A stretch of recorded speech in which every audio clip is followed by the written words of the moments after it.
so you want to be a butcher? I was like, yeah, I'm interested in it. He goes, fantastic. You can start tomorrow at 2. And I was like, wow, 2 o'clock, that's a late start. He goes, late. I always thought it was early. And I was like, oh, what does that mean? He's like, 2 a.m., mate. We're starting at 2 a.m.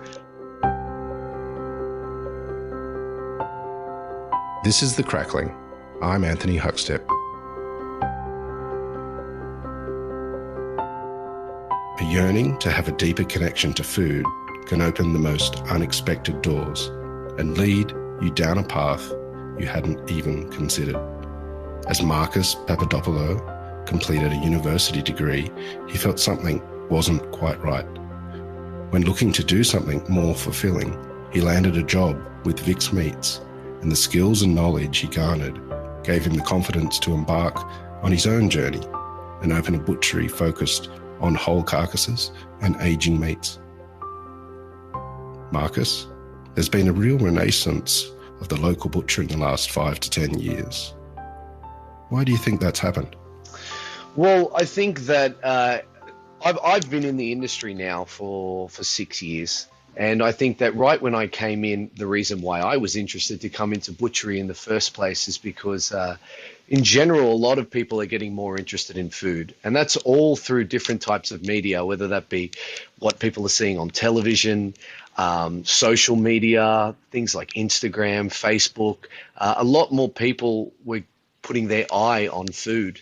And part of putting their eye on food was putting their eye on the artisans that either produce the food, cultivate the food, or any of the preparations that require a real tradesman and artisan to be able to produce, like a butcher. What was it about butchery that lured you into a career in it? Well, to be honest, I was interested in doing something with food. I was a shithouse cook. I couldn't really cook anything, and I had honestly very, very little experience with cooking food, let alone any sort of knowledge about food. I just wanted to learn some sort of trade, and food was really interesting to me. And I'd always gone to butcher shops, had no idea what I was looking at, no idea what I was buying, but I was encapsulated by it. I really liked the idea that these guys, they obviously possess some sort of knowledge and some sort of trade that heaps of people had no idea about, and it was both essential to what I was going to eat at home and what so many people were going to eat at home as a family, but also essential to the whole food industry in general. You know, if anybody's cooking meat, whether it's in a restaurant, whether it's at home, it's gone through the hands of a butcher. Take us back to when you were young. What sort of role did food play in your family when you were a kid? Mate, to be honest, my family, we all loved food and we all smashed food and ate it, but nobody really had an appreciation for food and for produce. It wasn't really like that in my family. You know, we all loved to have barbecue. We all loved to cook stuff on the charcoal. You know, we got together and we always ate food together as a family, but there was no real going that extra step, you know. Nobody was making bread. Nobody was going to buy fresh produce. Everyone was buying things from Woolworths, you know, whatever. It was very simple kind of family life. But I always loved eating food. And when I left home quite early, I left home at 17. And when I did that, I was very much thrown in the depths of cooking my own food. You know, and that's really what got me excited about it. I love the independence of living alone. And, well, I didn't live alone. I lived with my partner, Amina. And I love the independence of that and taking care of myself. And that's how I really got interested in food, you know, just cooking at home and reading books and watching what was on TV and going to the shops for myself and having to buy produce and figure out what am I going to do with it. You know, I've got no clue here and kind of figured it out that way. Well, tell us about the beginning when you first started into butchery. Do you remember your first day? Yeah, I do, mate. So I was actually at university, and when I finished my university degree, I had already decided that's not what I wanted to do. I wanted to do something else, and I just applied to work at a butcher shop as an apprentice. And I was very much under the impression that I had a feeling like chefs and people that worked in the food world were true artists. And I knew that there was food out there that was just made by people that make food, but there was a lot of people out there that put their heart and soul and passion into what they do. And I was under the belief that butchery was the same. And I was quickly shown that that's not often the case. Unfortunately, in the butchery trade, there is a lot of people that have fallen into the trade, whether that's by maybe their parents were butchers, or it's in their family line, or they fell into a trade that it could have been any other trade. They could have been a mechanic, they could have been a sparky. They just happened to be a butcher, right? There was a lot of that, and I got thrown into the middle of that. And I was surrounded by a lot of people that honestly really kind of depressed me with their situation. I was very, very surprised at these butchers that I was working with. And meanwhile, I'm not even a butcher. I'm an apprentice. I'm as green as anything here. And these guys don't even take meat home and cook it. They're not even interested in cooking meat. They're not even interested in doing anything other than taking a couple of lamb cutlets or a few sausages. And for me, I got into the trade because I wanted to learn. I wanted to learn this really coveted skill that honestly I didn't even know any butchers. So I started working in a place that was very, very depressing, and I kind of hated my life. And what actually happened was my family on my mum's side, they're Croatian, and they knew through some friends the Paharic family that owns Vic's Meats. And a friend of ours, who's one of my grandfather's best friends, his name was Savor, he said, "Oh, I know this guy, Vic. Vic has a job. He's always looking for butchers. Do you want to meet him?" I was like, "Yeah, sure." I had no idea about Vic's Meat at this point, and I'd only been working it as an apprentice for like honestly 2-3 weeks.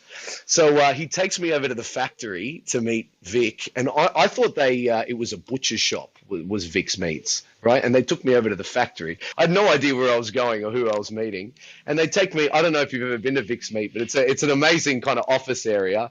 And they took me upstairs, and there's Vic, and he's sitting there at this table, and he's smashing cherries. Like, he's smashing cherries. He's got a box, 2 boxes of cherries in front of him, and he's just cramming them down, right? And he's like, "Buddy, have a cherry." I was like, "Okay." And mate, I'll tell you what, at that point in my life, I'd never even had a cherry that I liked. Okay, that's I probably only had 4 cherries in my whole life, and I ate one of these cherries. I was like, "Jesus Christ, this thing is good. This is a good cherry, right?" And he goes, "So you want to be a butcher?" I was like, "Yeah, I'm interested in it." He goes, "Fantastic. You can start tomorrow at 2." And I was like, "Wow, 2 o'clock. That's a late start." He goes, "Late. I always thought it was early." And I was like, "Oh, what does that mean?" He's like, 2 a.m., mate. We're starting at 2 a.m. So I got a job in the boning room, right, as the apprentice there at Vic's. And basically the boning room there was as soon as the bodies are coming off and being delivered into the factory, they come into this one room where they get weighed, and then immediately they get broken up. There's a man with a very large bandsaw. He's breaking up whole carcasses into primals, and they're basically chucking in front of me and 2 other boners there all these different cuts of which are primals of lamb and pork, and we were boning them out to spec. And honestly, I was thrown into the deep end. Like, mate, I remember from the 3 weeks before that, working in a butcher shop, where I asked one of the butchers about a honing steel with his butcher's knife. I said, "How does the honing steel work?" And he's like, "Mate, you're not going to need one of those for 3 years. Don't worry." Right? That was that sort of approach, right? Like, mate, you're going to cut chicken, and you're going to clean sausages and clean the mincer for 3 years before we let you touch anything. I went from this environment to all of a sudden there's bodies in front of me, and I've got to cut them, and the guys next to me are guns. Like, honestly, now that I look back on it, they were some of the best butchers I've ever seen work. And I was standing right next to them, thrown in the deep end, boning stuff out. So I started doing that, and that was like a 2 a.m. start till about 11 o'clock in the morning. And I did that, honestly, for a week straight. And on that weekend, the next week, I fell asleep while driving twice, right? And I was like, this is, unfortunately, as much as I love this it was completely fucked, man, because like it was like my whole world was thrown on its head. It's the I had worked at this point, you know, I was 21, just turned 21, and I'd worked since I was 17, and I'd always worked jobs, and I loved working, but I'd never worked a nighttime shift. And when you work at that sort of shift, man, it's your whole life changes around it, you know. And I wasn't ready for it, to be honest. So I was about to start my official apprenticeship at TAFE at that point, and I had a meeting with Anthony Paharich, and it's the first time I ever met him. And I told him, I said, mate, I really appreciate this opportunity I've been given here, but this job is wrong for me. Like I fell asleep while driving. This is not the life for me as much as I want to do this. And I felt very embarrassed, and it was very hard for me to say it because I felt like I just finished uni. I just got a degree, which I pissed off because I wasn't interested in pursuing it. And I completely changed everything, went from working a job where I was making almost $30 an hour to a job where I was making under 15 an hour, you know, and I was still working that other job on the side just to make enough money so that I could, because I was living with me and my partner. We were supporting ourselves, you know, so it was also a pay cut to learn and start from the bottom. And it was, I was like, fuck, I've made a mistake. You know, I don't want to work at 2 o'clock in the morning. This is unfortunately not the life for me, because I can tell it's very hard. And the people that were surrounded around me, at least behind them, they had years of knowledge and years of the trade. And I didn't have that. I didn't have that to feel like I could back myself to continue and stick through this job. So I spoke to Anthony about it, and he, to his credit, he gave me the opportunity. He said, "Do you still want to be a butcher?" And I said, "Absolutely. I don't know what I'm going to do." And he said, "Well, you can work in two of my shops that I have. I have this one in the fish markets and this one in Wallara, and you can work a couple of weeks at each one, and you can choose which one you want to work at." I was like, "That's amazing." So I started working at the fish markets, and honestly, when I was there for 2 weeks, I was like, "This is the place for me. I love this." It was the hours worked, thank God. Like it was, you know, starting at 5 in the morning is a normal thing. It's not like starting at 2, right? And I was loving the day and everything, but then after that, I went to Victor Churchill, and I was working with Darren O'Rourke and Mickey Peacock there. And Darren O'Rourke was the head butcher at the time, and Mickey Peacock has been previously the head butcher just before he left the company. But and those two guys, they really inspired me. I immediately got thrown into a place where everybody there had a passion for food. Everyone, even the people that were serving people, and I realized this is what I really want. And I noticed straight away I'm lucky to be at this place, because there must be, you know, heaps of blokes like me just starting, wanting to do something special in this trade and ending up where I started, which was this place for $14 an hour, where the butchers hated the bosses. They hated the people that walked through the door. They hated me. They hated the chicken breast in front of them, you know? So I was, being at Victor Churchill, it exposed me to what I would consider is high quality execution in butchery, you know, the highest quality in terms of the finished product, which is the steak that's cut for the customer, the way that the cutlets are prepared, and the finished product, you know. And it got my skills over the time working there, especially under Mickey and Darren, to a point where I could cut a steak. You know, I couldn't in the beginning, mate. I fucked up a lot. As everybody does, you know, and I had egg on my face plenty of times, but I really started honing my skills there, and I got exposed to something which was the most important thing to me, which was dry aging. I'd never heard of dry aging. I'd never seen dry aging. I mean, I had a very beginning understanding of meat in general, but seeing dry aged meat there and how it worked, and especially the fact that I had been those 2 weeks at Vic's Meat at the factory, and I'd seen the boning room and I'd seen the dry aging room there, it was very inspiring. It very much got my blood boiling about it. You know, made me want to be there. Made me want to be there at 4:30 when we start at 5. You know. You mentioned that the whole pigs would come in the boning room and be broken down. What was it about that experience and your time at Victor Churchill as well that led to the idea of whole beast butchery? Well, to be honest, when I was at the factory, it was overwhelming. I just had meat being thrown at me. I had to dodge it, mate. I had no idea what I was doing.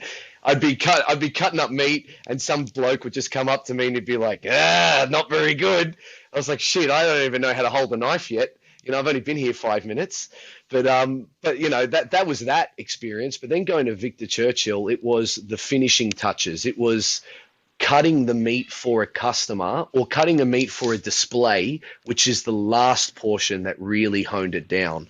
But the interesting thing, is I was at Victor Churchill for about a year and a bit before I had the opportunity to open up my first store, which I jumped on. I jumped on that opportunity, but I had never, when I opened up Whole Beast Butchery in 2017, I'd never even broken a whole carcass ever.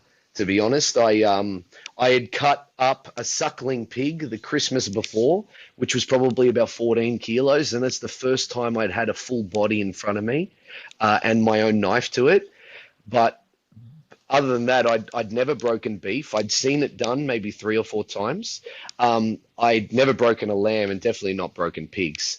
And I decided that what I wanted to do was open up this shop that only bought whole carcasses and dry aged the whole carcasses and then broke them up and cut them for people.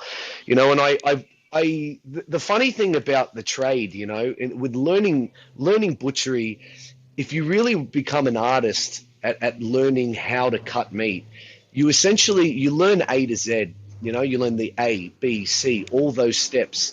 And then when working in a busy butcher shop, depending on the environment, somebody throws A at you, then E, then C, then Z, then Q, and you have to jump from step to step.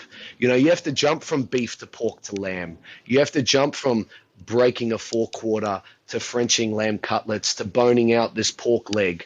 Do you see what I mean? It's very, very nuanced over time, and your skills are always developing.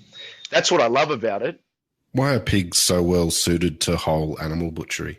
Oh, pigs are the greatest animal in my feeling, because honestly, often people only consider certain cuts of pork, whether it's a belly or a chop, or certain cuts of pork cut certain ways, like very thin chops or pork ribs or pork square ribs. But there's so much to pork that can give. Number one, pigs are the only animal really with skin. And skin is very, very versatile and underutilized. And crackling is not the only way to use skin. Skin can be used in so many different ways. It's just the whole head can be used in so many different ways. It's just pigs, mate. Pigs are never ending and they just constantly give. If only they had eggs. If they had eggs and milk, we wouldn't need anything else. Well, take us through the process. You get a whole pig carcass in. Well, take us through the dry aging process you do with it and then how you break it down. Okay, so what we do with pigs, and this goes for all our carcasses, is that we get whole carcasses in. Pigs come in as a whole body with the head on, and as soon as they come into the shop, they've already been slaughtered. All the organs are taken out. It's basically a carcass at this point.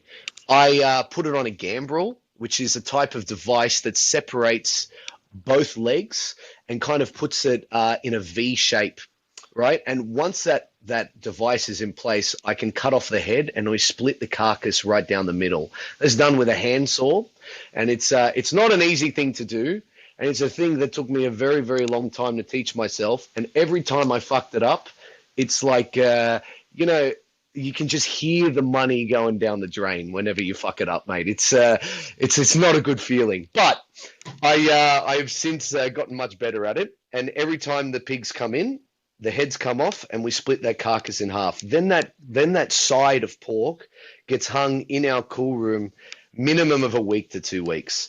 And that's in a room that also has dry aging beef, whether that's whole short loins and rib sets, as well as carcasses of beef that are hanging to age, as well as lambs that are hanging to age.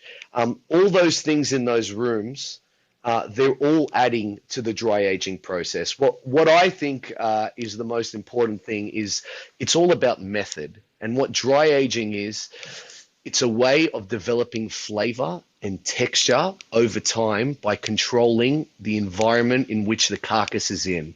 And that environment is controlled via temperature, humidity, and airflow. And over time, that encourages a certain type of bacteria to begin to encapsulate the room, develop around the meat, and essentially ferment and rot the meat, but in a controlled format. And whilst that's happening, there is moisture that is inside the muscle that is slowly being drawn from the center to the outside.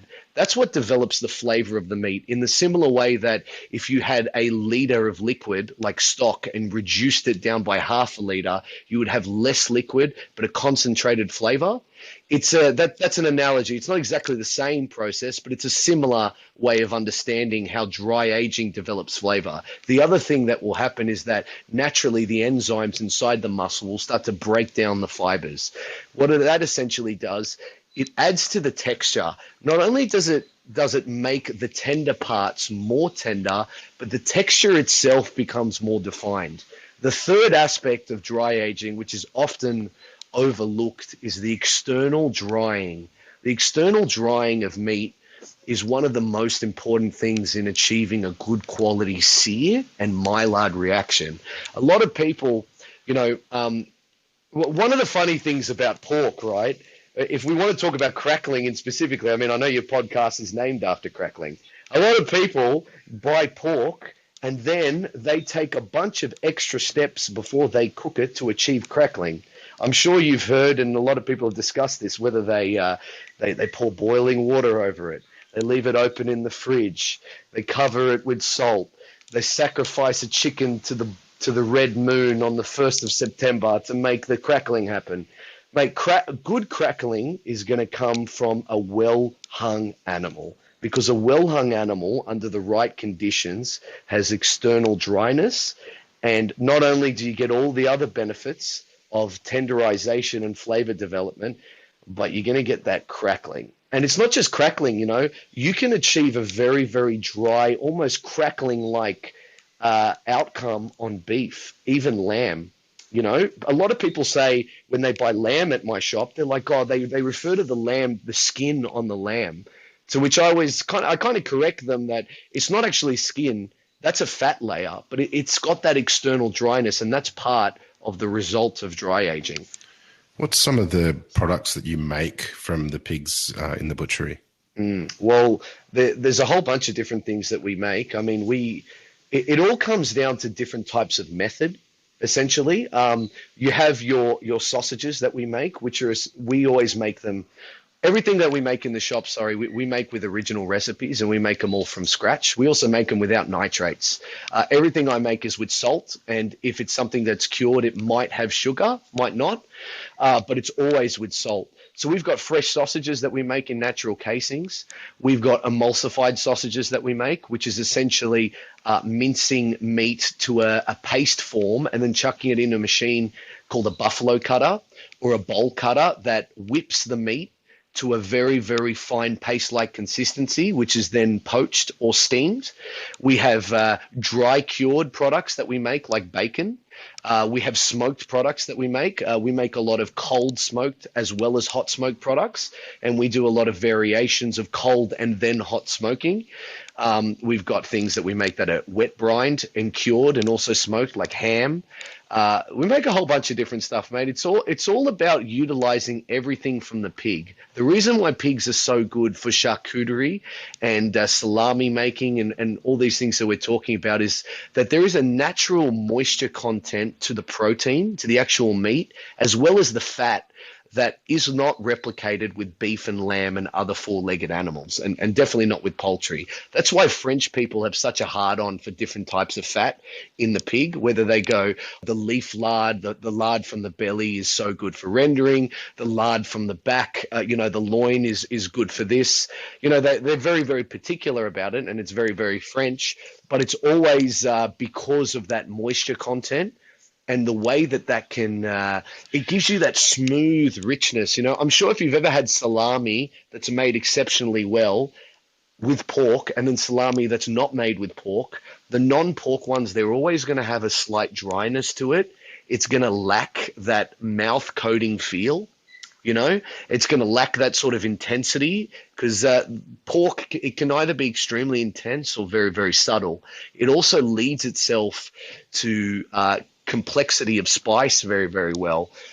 Whether and that all comes down to the sausage maker or the artisan, the recipe that you want to use, whether you want to go for something vibrant and light like orange zest, or you want to go for something heavy and intense like chucking garlic and oregano and things like that in there. It's very, very versatile. Tell us about the producers that you work with.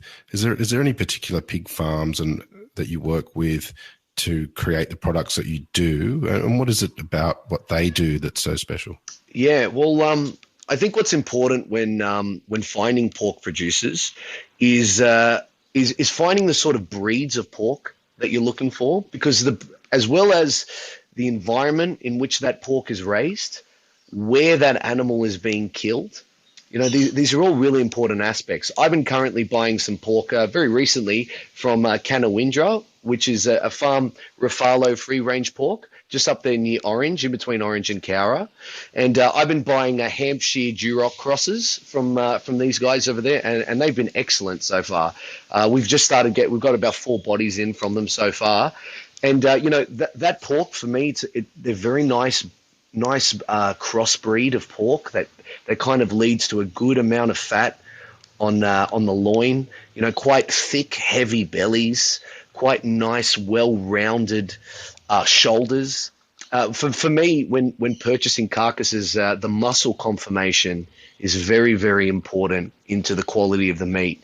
And certain breeds of animals have certain tendencies towards muscle conformation. For me, something that's dense, heavy, and stocky, that kind of has that bit of a longer life cycle, but develops that fat nice and slowly and gets quite thick, dense muscle.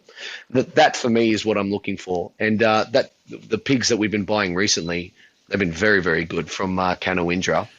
What sort of impact has creating this business and learning the art of butchery had on your knowledge of food and the cookery of it?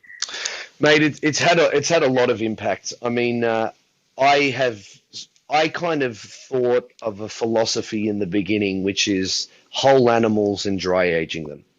And I kind of stuck with that philosophy over 5 years now. And I've realized for me that is the future of meat and butchery. And I kind of wouldn't ever stray away from that. What it's kind of realized for me personally is that dry aging of meat is the superior method of developing quality and flavor. And the way of doing that is going to a butcher shop that works with carcasses, because people that are working direct with farmers or direct with abattoirs and getting whole bodies in their shop, not only are they practicing a more unique but also old school holistic form of butchery, but they're going to be able to provide you with everything. The other thing is, though, buying meat is supposed to have limitations. I'll give you an example, mate. Nobody should be buying a kilo of lamb shoulder. A kilo of lamb shoulder does not exist. Lambs have shoulders, and the shoulder is the size of the shoulder that was on that carcass, And it's very controversial to say shit like this because it steps on a lot of people's toes and it pisses off a lot of people. But it's all about the format of how meat is broken down, the format of how it's sold on a mass market. And the format of how people think it needs to be eaten and cooked. You want to give another example of this, you can just look at chicken wings, mate, and you can think about how many chicken wings people eat in one meal when they want to sit down to chicken wings, and how oblivious and taking for granted they are the life of that animal and all the labor and all the work and the logistics and the supply chain that goes into that animal's death to end up as food. And it's not just that, it's because that we take that for granted that whole industry starts to become industrialized farming in air quotes. And then people are up in arms about shit chickens that taste like the cages that they grew up in, but that's the reality of the situation if you don't want to focus on whole animals. And that's what my focus is. It's about whole animals, and it's about dry aging. Well, as we move closer to Christmas and summer, a time where ham becomes a staple, what's the key to a good ham, and what should people be looking for?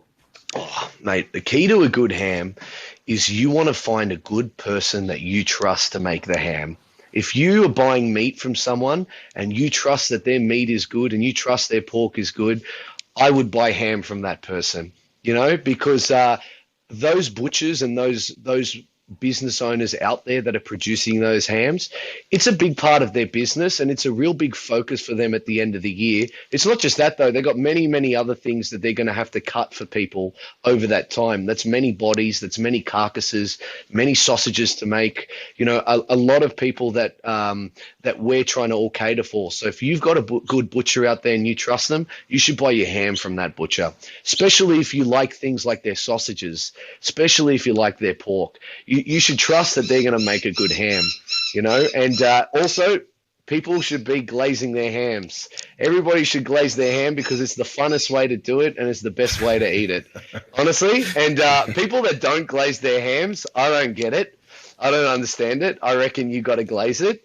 I'm also not a big believer in turkey. I'm not a fan of it. So if you're thinking about getting a turkey this year, how about you reconsider, maybe buy a good ham from a good butcher? You had a epiphany to move into the food sector, and butchery caught your eye, and you've made an incredible impact with Whole Beast Butchery. What is it that you love about what you do? Oh, mate, well, I love that I have put myself in a position where I possess a level of knowledge to do something from A to Z, from start to finish. And because I'm at that point now, I'm now at the point in my career where every day I'm only executing my skills and getting better at them every day. Every day is a new challenge for me. It's constantly the same job, but every time that job is different. I'm excited to go to work every single day because I get to do something I love, and I get to work with food. And over the years, I feel like I've developed a reputation for my shop, and a really good customer base of I've always got new people walking through the door. I've always got people coming back saying how happy they are with their meat. And I have people that are willing to come back and buy different things every time they come. And that's the most important thing to me in my shop, is that I want people to buy a dry aged rump steak, think it's the best steak they've ever had, and then they buy a lamb shoulder and that's the best lamb they've ever had, and they buy some pork and fennel sausages and they might think that's the best pork and fennel they've ever had. I'm not out there to be the best. I don't want to put that across. I'm out there to do my best. And I'm out there to make sure that everybody really, if they buy anything from my shop, they can feel the hard work and dedication and the time and effort that me and my team are putting in to the products that we're trying to sell. The other thing that we do at my shop, not only do we cut everything by hand with hand saws and cleavers, but I serve every single customer personally when they come in. 90% of the meat, 95% of the meat that's displayed in my shop, they're all in primals. They're in big pieces. Everything needs to be cut one more time for that person to get their piece of meat. And that allows me to have a very private, personal discussion with every single person to make sure that I can cater a meal for them. Some people love that and some people froth on it. Other people, they're not interested. They don't want to go into a little bit of extra depth. That's fine. I'm here to serve everybody that comes in. But I want everybody to be given the same amount of time. And if somebody has to wait 5 minutes behind Anthony, then the person behind him might have to wait another 5 minutes while I serve that person, but then they're going to get their 5 minutes. It's like getting a haircut. If you want me to rush, I'll cut your ears. So let's cool it down. Let's have a chat. How many people are we feeding? What are we looking for? What are you looking to do? How do you want to do it? Do you have exactly in mind what you want, or are you an open book? Let's decide together. It excites me every day. I love working with people. I love talking with people, and I love cutting meat, mate. I froth on it. Well, you're an inspiration, Marcus, and we've loved having you on the Crackling today to hear your story. No doubt there's so much more to it, so please keep in touch and we'll catch up again soon. Thank you. I appreciate the chance to talk here. You know, it means a lot that you have a platform of talking to very interesting people, and you thought that I was somebody of merit to talk to, honestly. So I really appreciate that, mate. I do hope we get a chance to meet in person, and that one day you can come to my shop and see what it's all about. I'm very much looking forward to that, Marcus. Take care. Thank you, Anthony. Bye-bye. This is The Crackling, a Deep in the Weeds production in partnership with PorkStar. I'm Anthony Huckstep. Stay tuned as we catch up with some of Australia's best chefs and pork producers to discover what makes Australian pork so special.